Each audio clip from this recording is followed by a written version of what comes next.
नमस्कार प्रिय दर्शकों, आप सभी का स्वागत है हमारे चैनल प्राच्य वास्तु विज्ञान में।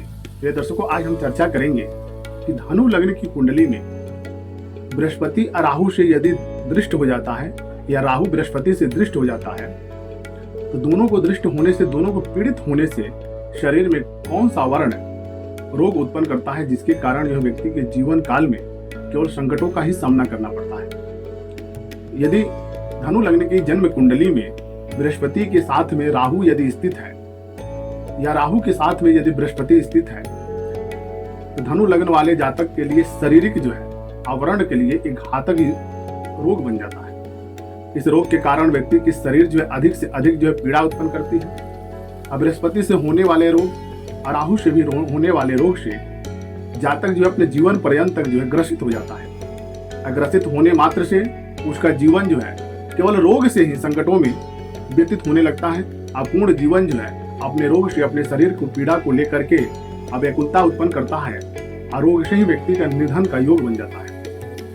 तो यदि आपके भी जन्म कुंडली में बृहस्पति के साथ राहु स्थित है या राहु के साथ में बृहस्पति स्थित है तो कौन से भाव में स्थित होने से ये रोग की उत्पत्ति करते हैं, शरीर को पीड़ा उत्पन्न करते हैं, जो कि असहनीय जो है सामान्य रोग जो है ये उत्पन्न कर देते हैं, जो जीवन पर्यंत तक जो है ये पीड़ा ही पीड़ा उत्पन्न करते हैं। यदि आपकी धनु लग्न की कुंडली है तो धनु लग्न की कुंडली में सबसे जो है उत्तम कारक ग्रह जो है बृहस्पति को ही माना गया है।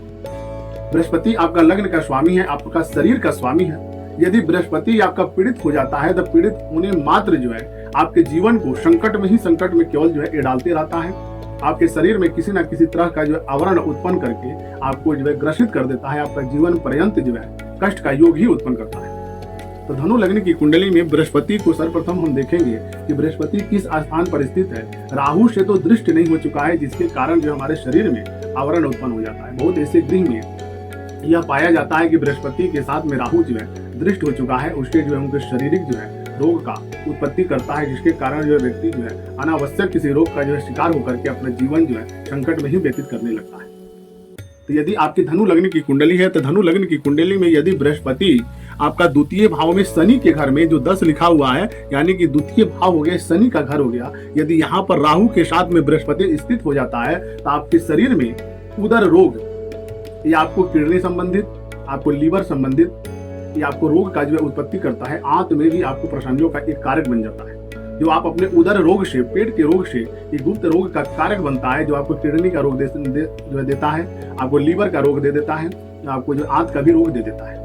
बृहस्पति सर्वप्रथम माना गया है कि ये दोनों किडनियों का कारक माना गया है। उदर में इसका सबसे बड़ा स्थान जो है महत्वपूर्ण जो है इनका दिया गया है। राहु का जो है उदर का ही रोग का कारक माना गया है। राहु यदि आपका पीड़ित होता है तो आपका पैर से भी पीड़ित करता है, आपको गांठ का भी शिकार बना देता है, जिसको गठिया का रोग भी उत्पन्न कर देता है। आपके शरीर में किसी न किसी तरह का एक गांठ उत्पन्न करता है, जो आपका शरीर पीड़ित ही पीड़ित उत्पन्न करता है। यदि बृहस्पति के साथ में आपका राहु यदि दृष्ट हो चुका है तो आपके शरीर में, यानी कि उदर संबंधित आपको जो है किडनी में या आपके जो है लीवर में, आपकी आंत में जो है और आपको जो मांसपेशियों में एक ऐसा दर्द, एक ऐसा जो है ये तकलीफ उत्पन्न करता है जो जीवन पर्यंत तक ये आपको जो है रहने देता है, और उसी के कारण जो आपको शरीर को बहुत जो है हानि पहुंचाने लगता है। तो यदि आपके जन्म कुंडली में बृहस्पति जो है द्वितीय भाव में राहु के साथ में स्थित है तो ये मारक रोग जो है उत्पन्न करता है, जो कि आयु में आपका जो है हानि कर बैठता है। आयु में हानि करने के मात्र से अर्ध उम्र में ही आपको रोग का शिकार करके आपका शरीर जो पीड़ित करता है।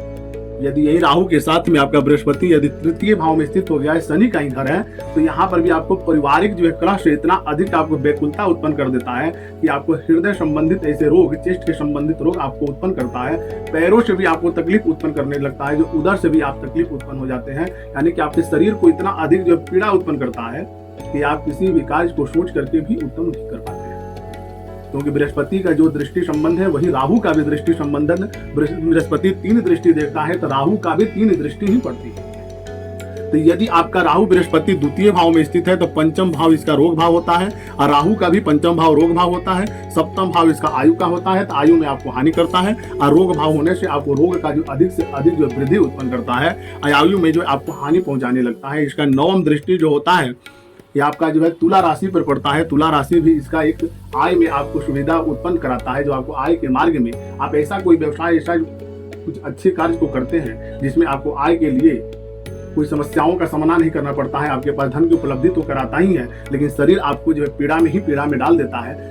यदि यही आपका जो है तृतीय भाव में राहु के साथ में बृहस्पति स्थित है, तो आपको जो आवरण यानी कि शरीर से, पारिवारिक कलह से आपको इतना अधिक पीड़ा कर देता है कि आपको किसी न किसी तरह का एक रोग उत्पन्न कर देता है, जो कि आप पत्नी के संबंधित रोग उत्पन्न करता है, यानी कि आपको किसी न किसी गुप्त रोग का शिकार बना देता है, या आपको जो है शारीरिक ऐसा आवरण उत्पन्न करता है जो कि आप पूरे जीवन तक जो है उसका उपचार नहीं करा पाते हैं। लेकिन इसका दृष्टि जो है आपके व्यय भाव पर पड़ने की वजह से, नवम दृष्टि इसका व्यय भाव पर पड़ने की वजह से केवल शारीरिक ही आपको व्यय कराता है और दाम्पत्य जीवन से तकलीफ उत्पन्न कराता है। आपके परिवार में किसी न किसी ऐसे व्यक्ति को जो है आपके प्रति शत्रुता उत्पन्न कर देता है। उस शत्रुता से आपका पूरे जीवन पर्यंत तक जो है आप पीड़ित हो जाते हैं। उसी के कारण, आपका आवरण के कारण आपका जो शरीर बहुत जो है पीड़ा महसूस करता है, ये मार्ग बन जाता है। यदि बृहस्पति के साथ में राहु स्थित होते हैं तो मारक मार्केश 2 होते हैं। मारक के अर्थ होता है कि आपके शरीर को पीड़ित करना। यदि मारक मार्केश दोनों आपके कुंडली में बन चुके हैं तो मारक मार्केश का अर्थ सीधी सी है कि आपका शरीर जो है अधिक दिनों तक पीड़ित करके, आपके शरीर को तकलीफ उत्पन्न करके मृत्यु तुल्य जो है आपको कष्ट देते हुए मृत्यु को भी प्राप्त कर लेना, इसको मारक मार्केश बोलते हैं। एक मार्केश बोलते हैं जो आपको शरीर को केवल जो है पीड़ा ही पीड़ा उत्पन्न करेगा, लेकिन आपका मृत्यु नहीं हो सकता है। आपके शरीर को केवल तकलीफ ही उत्पन्न करता है, लेकिन मृत्यु का कारक नहीं बनता है। ये मारक मार्केश बन जाते हैं बृहस्पति के साथ में यदि राहु स्थित है। तो यदि आपका राहु और बृहस्पति जो षष्ठ भाव में स्थित होता है तो षष्ठेश राहु और बृहस्पति उस स्थान पर बैठने मात्र से आपको केवल जो शत्रु का वृद्धि करते हैं, रोग का वृद्धि करते हैं। इनका पंचम दृष्टि जो है आपके कर्म भाव पर पड़ने से आपको कर्म में तो वृद्धि करते हैं, आपके शरीर को इतना आलसपन उत्पन्न करते हैं कि आप किसी कार्य को सोच करके भी अच्छे रूप से नहीं कर सकते। किसी भी रूप अगर आप कार्य को करने के जाते हैं तो सुचारू रूप से जो है आप उसको संपन्न नहीं कर सकते हैं। किसी न किसी कारणवश जो है अवरोधजनक जो है परेशानियों को लेकर के आपके कार्य में जो है बार बार जो व्यवधान का ही सामना करना पड़ता है। जब आप कार्य करने जाएंगे तो आपको शरीर में पीड़ा हो जाएगी, नहीं तो कोई शत्रु आपका ऐसा प्रबल होगा जो कि आपके कार्य में अवरोधजनक जो है परेशानियां उत्पन्न करके आपके कार्य को जो है रोक देता है। इसका नवम दृष्टि जो है आपका लग्न भाव पर पड़ने मात्र से शरीर को आपको प्रबलता उत्पन्न करता है, लेकिन राहु की दृष्टि मात्र से अनावश्यक आपको जो है कोई रोग ऐसा उत्पन्न कर देता है जो पूरे जीवन तक जो है आपको कष्ट ही कष्ट उत्पन्न होने लगता है। आपका राहु किस भाव में है, बृहस्पति किस भाव में है? राहु बृहस्पति का आपका दृष्टि मात्र से कितनी आपको फल की प्राप्ति हो रही है कि आप फल की प्राप्ति हो रही है, आपका शरीर पीड़ा उत्पन्न करता है। तो राहु बृहस्पति का योग यानी कि परस्पर दृष्टि संबंध हो, एक साथ में कहीं पर स्थित है, आपके शरीर को रोग ही रोग उत्पन्न करते हैं। यदि राहु के साथ में बृहस्पति यदि आपके दाम्पत्य भाव पत्नी भाव होता है, धनु लग्न की कुंडली में मिथुन राशि यानी कि बुध का जो राशि होता है आपके पत्नी का भाव हो जाता है, यानी कि मिथुन राशि बृहस्पति और राहु के यदि स्थित होने मात्र से आपके जीवन काल में संकटों का सामना करना पड़ता है। आपके दाम्पत्य जीवन से आपके पत्नी के सुख से वंचित करता है। यदि स्त्री की कुंडली है तो उसको अपने पति के सुख से वंचित होना पड़ता है। किसी न किसी कारणवश जो है एक उपद्रवजनक जो है परेशानियों का सामना करना पड़ता है, जिस कारण जो है आपका पूरे जीवन जो है अंधकार स्वरूप जो है व्यतीत होने लगता है। उस अंधकार में आप अपना जीवन व्यतीत करते हैं, जिस अंधकार को आप कभी अपने जीवन काल में जो है सोच ही नहीं सकते। ये पारिवारिक जीवन को अच्छा से अच्छा सुख का जो उपलब्धि नहीं कराता है, क्योंकि दाम्पत्य भाव में राहु और बृहस्पति का दृष्टि संबंध भी है। दोनों का स्थान एक ही राशि पर स्थित होने मात्र से इसमें राहु भी प्रबल हो जाता है, लेकिन बृहस्पति यहाँ पर सम हो जाता है। क्योंकि मैं पूर्व वीडियो में आप सभी को बताया था कि बृहस्पति जिस स्थान पर बैठता है उस स्थान को हानि करता है, लेकिन बृहस्पति का 2 दृष्टि सबसे उत्तम माना गया है। तृतीय दृष्टि जो है बहुत सम प्रकार का माना गया है, यानी कि नवम दृष्टि बृहस्पति का मध्यम फलदायक होता है, लेकिन बृहस्पति का पंचम दृष्टि सबसे अतिम जो है शुभ माना गया है। और बृहस्पति का सप्तम दृष्टि भी अधिक से अधिक आपको लाभदायक योग उत्पन्न करता है, लेकिन बृहस्पति का नवम दृष्टि जो होता है आपको अर्ध फलदायक योग उत्पन्न करता है। क्योंकि बृहस्पति का नवम दृष्टि जो है मात्र संक्षिप्त रूप से आपको फल देता है, पूर्णतया नहीं, आपको अर्ध ही फल उत्पन्न करता है। क्योंकि बृहस्पति यदि आपका दाम्पत्य भाव पत्नी के भाव में बैठा है, आपकी पत्नी की कुंडली है, तो पति का भाव यह होता है। यदि इसमें राहु के साथ में बृहस्पति बैठा है तो बृहस्पति का पंचम दृष्टि जो होता है आपको आय भाव का होता है, तो आय में आपको शुभ फल देता है। सप्तम दृष्टि आपके लग्न भाव पर होता है, तो लग्न भाव का बृहस्पति आपको शरीर में अधिक से अधिक जो है ऊर्जा उत्पन्न करता है। आपका शरीर जो है स्थूल बनाता है, मोटा ताजा आपका शरीर बनाता है, लेकिन उदर का कारक होता है। क्योंकि आप बृहस्पति के साथ में राहु आपका प्रबल हो गया, तो राहु आपको उदर तकलीफ देता है। लेकिन बृहस्पति आपके शरीर को, अपने घर को देखता है, आपके शरीर को देखता है, तो शरीर में आवरण होने से मात्र जो रोकता है। बृहस्पति आपको रोग नहीं होने देता है, लेकिन बृहस्पति के साथ में राहु प्रयत्न करता है कि आपके शरीर को पीड़ा उत्पन्न करना। नवम दृष्टि आपके जो परिवार भाव को देखने मात्र से परिवार से आपको लाभ दिलाता है। परिवार आपसे वैरागी उत्पन्न करता है, लेकिन फिर भी आपके पास आकर के आपको परामर्श लेने के लिए आपके पास ही बैठता है, आपके सानिध्य में ही रहता है। आपके परिवार आपसे कभी जो है बिछड़ो नहीं कर सकते हैं, आपका परिवार आपसे मिले हुए रहते हैं, क्योंकि बृहस्पति का दृष्टि अर्ध फल देता है। आप कभी जो है आपके परिवार से उत्तम सुख की प्राप्ति होगी, कभी किसी न किसी कारणवश जो है आपके परिवार में छोटी छोटी बातों पर जो है मनमुटाव करके जो उपद्रवजनक जो है परेशानियां उत्पन्न कर देता है।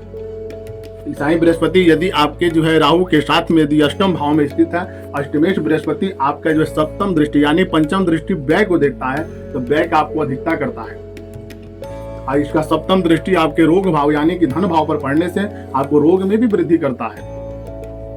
नवम दृष्टि आपके सुख भाव में पड़ने से आपको भूमि भवन वाहन का उत्तम से उत्तम जो है सुख प्रदान करता है, लेकिन किसी न किसी कारणवश आपके आयु में जो है ये आपको हानिकारक योग उत्पन्न करता है। किसी रोग के कारण आपको जो नस संबंधित यानी कि कर्क राशि में स्थित होने से बृहस्पति उच्च का होता है। उच्च का बृहस्पति जो होता है अपने स्थान को हानि करता है। उस स्थान में जब स्थित होता है तो चंद्रमा को जो पीड़ित करता है, तो आपको नसों के संबंधित ऐसा रोग उत्पन्न करता है जो पूरे जीवन काल तक जो है आपको उस नस के पीड़ित से आपका जीवन जो है पीड़ा ही पीड़ा उत्पन्न करता है। बृहस्पति के साथ में राहु यदि आपका जो है एकादश भाव में स्थित है, तो एकादश भाव जो होता है आपको आय के लिए उत्तम से उत्तम लाभ देता है, लेकिन आपको किसी न किसी एक गुप्त रोग का जो है आपको शिकार बनाता है कि तो आपको आपके अंडकोश में कोई ऐसा तकलीफ बीमारी उत्पन्न कर दे, आपको उदर में कोई तकलीफ उत्पन्न कर दे, पेट से आप जो ग्रसित कर देता है, लेकिन आपको संतान के लिए उत्तम फलदायक होता है। संतान में आपको अवरोधजनक जो है परेशानियां उत्पन्न करता है, अधिक विलंब से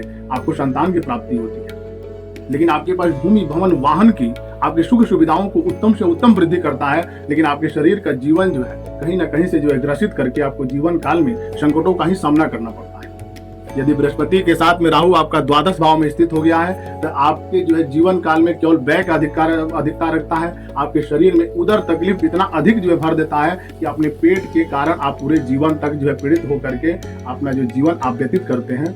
आप अपने जन्म कुंडली में देखें कि बृहस्पति और राहु किस स्थान पर स्थित है, उससे कितनी फल की आपको प्राप्ति हो रही है। यदि बृहस्पति के साथ में राहु आपका पीड़ित हो जाता है, तो पीड़ित मात्र जो है आपका जीवन जो है संकट कारक बन जाता है। आप सर्वप्रथम अपने जन्म कुंडली में यह विचार करें, देखें कि आपका जो है यहाँ पे कौन सा अंक लिखा हुआ है। जो अंक यहाँ पर लिखा होता है वही आपके शरीर का मालिक होते हैं ग्रह। यदि वह किसी कारणवश यदि पीड़ित हो जाते हैं, तो आपके जीवन काल में अवरोध का ही सामना करना पड़ता है। आपका बृहस्पति किस स्थान पर है, कितनी फल की आपको प्राप्ति है, अपने बृहस्पति से राहु से देख करके आप विचार कर सकते हैं। हमारे चैनल का मुख्य आदेश यह है कि यदि आप अपने जन्म कुंडली से उत्तम फल की प्राप्ति नहीं कर पा रहे हैं, आपका जो है जन्म कुंडली किसी पापी ग्रहों से दृष्ट हो चुका है, आप अपने जीवन में भटकाव अधिक से अधिक ला चुके हैं, आपको अपने जन्म कुंडली से फल की प्राप्ति नहीं हो रही है, या आपने जो अपने गृह का निर्माण कर रखा है या गृह से आपको जो उत्तम सुख की प्राप्ति नहीं हो रही है, आपके गृह में कोई बार बार अवरोधजनक जो परेशानियों का ही सामना करना पड़ता है, आप शत्रुजन से पीड़ित हैं, संतान पक्ष से आप अधिक दिनों से पीड़ित हैं, अपने शरीर से पीड़ित हैं, अपने परिवार से यदि पीड़ित हैं, आप अपने जन्म कुंडली अथवा अपने वास्तु पर विचार करके यह देखें कि कौन से ग्रह हमारा जो है जीवन काल में पीड़ित हो चुका है, जो हमको बार बार जो है अवरोध का ही सामना करना पड़ता है। हमारे चैनल का मुख्य आदेश है, यदि आप अपने जीवन काल में अधिक दिनों से भटकाव ला रहे हैं और उसको आपको फल की प्राप्ति नहीं हो रही है, तो उस ग्रह को देखें कि वो कौन सा ग्रह है जो आपके जीवन में भटकाव जनक जो है परेशानियां उत्पन्न किया है। यदि आप उसका उपचार कर देते हैं, उस ग्रह को प्रबल कर देते हैं, तो शीघ्र अतिशीघ्र जो आपका जीवन से भटकाव दूर करके आपको उत्तम से उत्तम लाभ की प्राप्ति होगी। हमारे चैनल से जुड़े रहें और सनातन धर्म से संबंधित जो भी आपका प्रश्न है हमारे चैनल पर कर सकते हैं। आप हमको हमारे कमेंट बॉक्स में अपना प्रश्न रखें, तो मैं यथाशीघ्र उसको उपचार के रूप में आपको बताने के लिए प्रयत्न करूँ। नमस्कार, जय श्री गणेश।